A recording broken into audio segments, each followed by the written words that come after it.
Saudara, Ketua Bidang Kehormatan DPP PD Perjuangan Komarudin Watubun menegaskan Presiden Jokowi dan Wakil Presiden terpilih Gibran Rakabuming Raka sudah bukan kader PDIP. Komarudin bilang Jokowi sudah bukan kader PDIP karena sudah mendukung pasangan Prabowo Gibran di Pilpres 2024. Padahal PDIP mengusung pasangan Ganjar Mahfud. Komarudin juga menyatakan Gibran sudah tak lagi menjadi kader PDIP sejak memutuskan menjadi calon wakil presiden. Membela pernyataan Sekjen PDIP Hasto Kristianto, Komarudin mengingatkan Gibran agar tidak berbohong karena menyatakan ingin tetap berada di PDIP, tapi ternyata maju Pilpres. Jadi kalau kemudian sampai beberapa waktu kemudian dia maju menjadi calon wakil presiden, lalu sekarang Pak Sekjen meluruskan pembicaraan itu, dianggap Pak Sekjen wah berbahaya. Justru berbahaya itu Mas Gibran itu. Yang meresahkan. Iya, sebagai pemimpin tidak boleh, istilah saya sebagai pemimpin itu boleh salah tapi tidak boleh berbohong. Statusnya sebagai kader Siapa? Gibran, Mas Gibran. Gibran itu bukan kader partai lagi. Saya sudah bilang sejak diambil putusan itu diulang-ulang bagaimana. Termasuk yang Pak Jokowi, karena tadi kan sempat dibilang yang soal cawe-cawe presiden itu sempat ditegaskan lagi di dissenting opinion. Berarti ini sudah menyelenceng dari partai gitu ya? Orang sudah di sebelah sana bagaimana mau bilang bagian masih dari PD Perjuangan kok, yang benar saja ditambah lagi. Menanggapi pernyataan Ketua Bidang Kehormatan DPP PDIP Komarudin Watubun yang menyebut ia bukan lagi kader PDIP, Wakil Presiden terpilih Gibran Rakabuming Raka mengaku tak masalah. Soal ada kesan dipecat oleh PDIP, Gibran bilang nggak apa-apa dipecat. Sementara mengenai respons Presiden Jokowi usai disebut bukan lagi kader PDIP, Gibran minta ditanyakan langsung ke Jokowi. Ya udah nggak apa-apa. Mungkin kalau dengan itu ada partai yang baru mungkin ya untuk benar-benar. Belum ada pembahasan ke situ ya. Tunggu aja nanti. Bapak juga belum membahas soal itu juga. Saya tidak tahu ya. Tanyakan ke beliau sendiri. Tapi tanggapan Mas Gibran bahwa ini kan semacam kayak dipecat dari partai gitu. Sempat ada rasa kecewa gitu mungkin. Nggak apa-apa, dipecat ya nggak apa-apa. Ya, makasih. Mas, besok kalau setelah penetapan itu nanti untuk prioritas. Ketua Umum Partai Amanat Nasional Zulkifli Hasan ikut angkat bicara setelah PD Perjuangan menyebut Jokowi dan Gibran bukan lagi kader banteng. Zulhas bilang Jokowi dan Gibran tak perlu repot-repot mencari partai karena PAN siap menjadi rumah Jokowi dan Gibran setelah tak lagi di PDIP. Ya, saya waktu dekat ada agenda mau ke Solo. Ya, gitu. Jadi Pak Jokowi, Mas Gibran, nggak usah repot-repot lah. Kan sudah berkali-kali ya, keluarga Pak Jokowi, keluarga PAN keluarganya Pak Jokowi. Jadi sudah jelas terang. Nggak usah kesana kemari, ngapain? Ya. Sudah ada rumahnya, namanya Partai Amanat Nasional. Ketua Umum Relawan Jokowi Projo sekaligus Menkominfo Budi Aristiadi turut merespons pernyataan PDIP yang menyebut Jokowi dan Gibran bukan lagi kader mereka. Budi Ari menilai pergasan Jokowi dan Gibran bukan lagi kader banteng merupakan sikap politik PDIP sebagai partai politik. Shalom, Om Swastiastu, Namo Buddhaya. Itu kan pernyataan dari PDI Perjuangan, itu haknya PDI Perjuangan. Kita menilai ya itu sikap PDI Perjuangan sebagai partai politik. Pak Jokowi sama Pak Gibran saya pikir sih pasti ada. PD Perjuangan menegaskan Presiden Jokowi dan Wakil Presiden terpilih Gibran Rakabuming Raka sudah bukan kader lagi. Apakah hubungan Jokowi dan PDIP sudah berada di titik nadir? Dan bagaimana dengan hubungan seperti ini? Bagaimana pula posisi PDIP di pemerintahan saat ini maupun mendatang? Kita akan bahas bersama dengan Ketua Bidang Kehormatan DPP PDIP Komarudin Watubun dan pengamat politik Report Tracking Indonesia Hanta Yuda. Selamat petang Pak Komarudin dan Mas Hanta. Selamat petang Ibrahim. Baik. Selamat petang. Baik, Pak Komarudin, pernyataan keras sebut Jokowi dan Gibran bukan lagi kader PDIP. Ini makna yang bisa dibaca oleh publik tentu tegas, keras, usai putusan MK. Sebetulnya bagaimana sih saat ini hubungan keluarga Jokowi dengan PDIP termasuk dengan Ketua Umum Megawati Soekarno Putri, Pak Komarudin?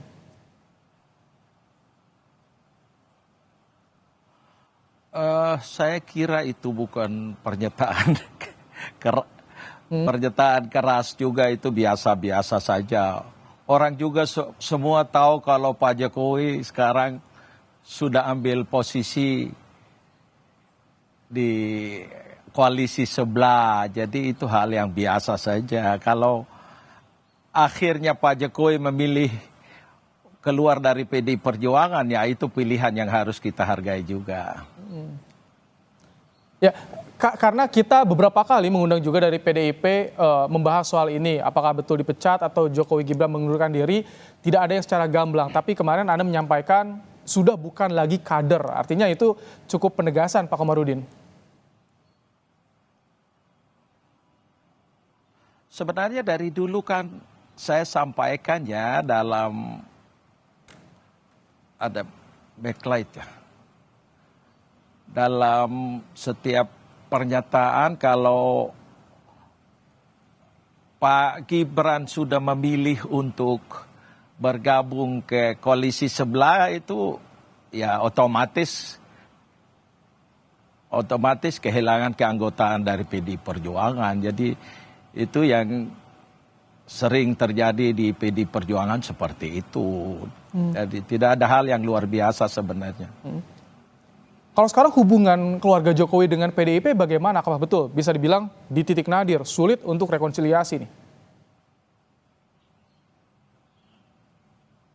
Ya itu bagian lain, saya tidak tahu ke depan. Tapi sampai saat ini saya kira publik semua juga tahu Pak Jokowi posisi berseberangan dengan PDI Perjuangan dari Pilpres maupun Pileg kemarin ya. Bahkan ada gerakan-gerakan yang mengancam PDI Perjuangan baik di Pilpres maupun di Pilegnya. Untung di Pileg kita masih tetap kokoh sebagai pemenang dalam Pileg kemarin. Baik, Mas Hanta, apa yang Anda baca dari pernyataan PDIP soal Jokowi dan Gibran bukan lagi kader? Betul, ini sulit untuk rekonsiliasi bagi kedua pihak, Mas Hanta. Ya, Bung Ibrahim, menurut saya di dalam politik itu tidak bisa semata-mata kita lihat de jure-nya di atas kertas, tapi lebih penting di atas itu semua soal apa realitas atau de facto dan legitimasi politik di dalam politik itu sendiri. Jadi secara de facto sebenarnya Pak Jokowi, Mas Gibran, mungkin semua keluarga Pak Jokowi itu tidak berada di PDI Perjuangan lagi. Karena dari posisi Pilpres mereka sudah berseberangan, berhadap-hadapan. Partai pun relatif lebih dekat dengan Golkar, bahkan belakang disebutkan, ketimbang dari PDI Perjuangan, partai yang mereka mungkin masih punya KTA. Nah, ini saya kira membuktikan bahwa ditambah lagi statement Pak Sekjen PDI Perjuangan, Pak Hasto, bahwa semua siapapun bisa mendaftar menjadi calon gubernur atau pilkada di Sumatera Utara, kecuali Bobi. Itu kan sangat jelas dan mengatakan bahkan tutup pintu. Artinya secara de facto itu Jokowi, Gibran, Bobi itu tidak berada di PDI Perjuangan. Mungkin meskipun mereka masih punya memegang KTA. Nah, kalau bicara KTA inilah barangkali masih ada potensi untuk rujuk. Meskipun saya mengatakan kalau kita bicara bahasa Bung Ibrahim mengatakan rekonsiliasi rujuk, ada mungkin, tapi potensinya amat sangat kecil sekali. Kalau kemudian orang mengatakan kemungkinan ada pertemuan Pak Jokowi dan Ibu Mega dalam waktu dekat ini, saya termasuk yang tidak yakin. Sangat sulit itu terrealisasi. Jauh lebih mudah merealisasikan pertemuan antara Pak Prabowo dan Ibu Mega ketimbang Ibu Mega dan Pak Jokowi. Itu bacaan saya. Karena kita lihat bagaimana karakter Ibu Mega, bagaimana sikap PDI Perjuangan dan seterusnya. Nah, persoalannya Bung Ibrahim memang tidak ada pengumuman, meskipun Bang Komarudin kemudian Pak Hasto mengatakan cukup keras sikap, tapi memang dari PDI Perjuangan yang belum ditangkap publik secara resminya, secara jujurnya, meskipun saya menangkap secara de facto sudah lebih tinggi secara politik, legitimasi politiknya. Begitu juga Pak Jokowi tidak pernah mengumumkan beliau atau Gibran mengumumkan dia keluar dari PDI Perjuangan. Sehingga saya kira ini soal menjaga persepsi publik. Tapi bagi PDI Perjuangan relatif sudah lebih luasa ya ketimbang era politik elektoral ketika Pilpres, ketika Pileg berlangsung untuk menjaga suara. Nah, sekarang menurut saya lebih kuat lagi. Kalau saya membaca, izinkan saya baca dari sisi PDI Perjuangan, mungkin ini kan menunjukkan pesan kepada publik bahwa pertama, PDI Perjuangan ingin mengirimkan pesan mereka tidak bergantung pada sosok yang katanya Jokowi. Mereka membuktikan tanpa Jokowi masih menang meskipun ada penurunan. Baik. Itu poinnya.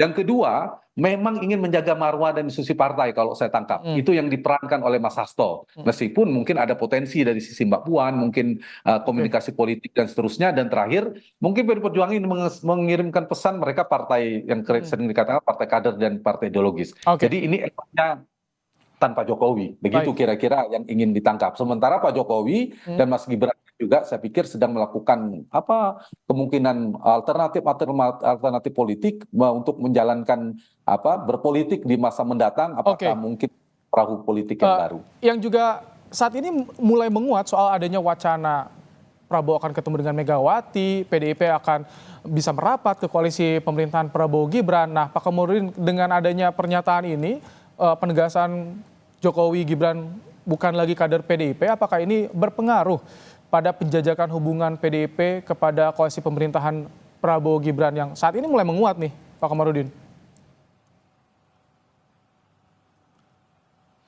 Ya, Pak Prabowo dengan Ibu Mega secara pribadi punya hubungan yang baik. Jadi sebenarnya tidak ada masalah ya. Kita harus bedakan urusan pribadi dan urusan kenegaraan. Tapi dalam konteks Ibu Mega dan Pak Prabowo bertemu dan berdiskusi tentang masa depan Republik, ya boleh-boleh saja, kenapa tidak. Tapi ini menarik kan, ketika ada wacana pertemuan harus menunggu dulu putusan Mahkamah Konstitusi. Terus yang bertemu kan Ketua Umum Gerindra, Ketua Umum PDIP. Apakah ini ketika di belakangnya masih ada sosok Gibran, ini bisa berpengaruh, Pak Komarudin? Saya kira tidak. Yang presiden kan Pak Jokowi, jadi tidak perlu dicampur adukan urusan pribadi dan urusan organisasi. Oke. Nah, Mas Hanta, kalau misalkan Anda lihat, apakah ini dengan adanya penegasan yang tadi disampaikan, apakah ini sinyal kalau PDIP justru akan berada di luar koalisi pemerintahan Prabowo Gibran? Kalau menurut Anda, Mas Hanta? Saya melihat masih punya peluang kedua-duanya ya, 50-50. Tadi saya sama, tidak di Kompas TV maupun di TV yang lain mengatakan, saya hanya yakin Ibu Megawati Soekarno Putri, tentu yang megang kendali PDI Perjuangan, yang paling kuat, yang saya percaya bisa menolak ajakan bergabung di pemerintahan. Meskipun ada potensi tetap bergabung, ada. Ketimbang partai yang lain, dibandingkan Nasdem misalnya, PKB dan PKS. Kalau PKS saya bilang soal diajak atau tidak, PKB soal rutenya, dia muter dulu. Kalau Nasdem sepertinya tinggal sedikit lagi. Nah, kenapa saya mengatakan itu? Ibu Mega membuktikan 10 tahun pemerintahan Pak SBY, beliau berada di luar pemerintahan. Meskipun mungkin Pak Komarudin bisa konfirmasi keinginan almarhum Pak Taufik Kemas mungkin agak sedikit berbeda, tapi Ibu Mega kekeh sampai akhir pemerintahan SBY berada di luar pemerintahan. Itu tidak menutup kemungkinan terjadi lagi. Meskipun belum tentu ya, Bung Ibrahim, bisa juga PDI Perjuangan kemudian bergabung di pemerintahan. Tapi saya ingin memisahkan dulu tadi. Saya mengatakan pertemuan Ibu Mega dan Pak Prabowo itu jauh lebih besar potensi terrealisasi ketimbang pertemuan Ibu Mega dan Pak Jokowi. Kenapa? Karena Pak Prabowo dengan Ibu Mega memang betul tidak ada problem secara personal, pernah berpasangan seterusnya. Jadi kekecewaan atau kekecewaan politik yang luar biasa dari Ibu Mega, bacaan saya ya, mohon maaf, itu bukan kepada Prabowo, lebih kepada Pak Jokowi. Nah, karena itu untuk membaca, Bung Ibrahim, apakah mungkin PDI Perjuangan bergabung atau tidak, kita lihat dulu. Kalau pertemuan Ibu Mega dan Pak Prabowo tidak terrealisasi, itu semakin kecil peluangnya. Tapi kalau terrealisasi, meskipun belum otomatis, itu potensinya, hilal politiknya agak kelihatan. Ada potensi mereka gabung pemerintah masih ada. Jadi sinyal-sinyalnya ya, kita tunggu soal tadi adanya pertemuan-pertemuan. Keperluannya gabung membidik PDI Perjuangan Ibu Mega itu sangat penting sebagai Saya ingin terakhir ke Pak Komarudin. Jadi bagaimana dengan pernyataan tadi, bagaimana nasib kader PDIP di Menteri Pemerintahan Jokowi saat ini, dan bagaimana kans ke depan? Apakah akan oposisi atau bagaimana, Pak Komarudin? Saya tidak bicara ke masalah oposisi ya, karena partai ini punya mekanisme yang ketat urusan-urusan keputusan strategi seperti itu. Iya. Dan keputusan itu nanti akan disampaikan oleh Ibu Mega akhir bulan Mei nanti setelah kita Rakernas. Baik. Baik, dalam waktu dekat PDIP akan rakernas, tentu akan ada langkah politik yang dinantikan publik yang akan diambil oleh PDIP. Terima kasih Pak Komarudin Watubun dan juga Mas Hanta Yuda. Terima kasih telah bergabung dalam program Kompas Petang sore hari ini.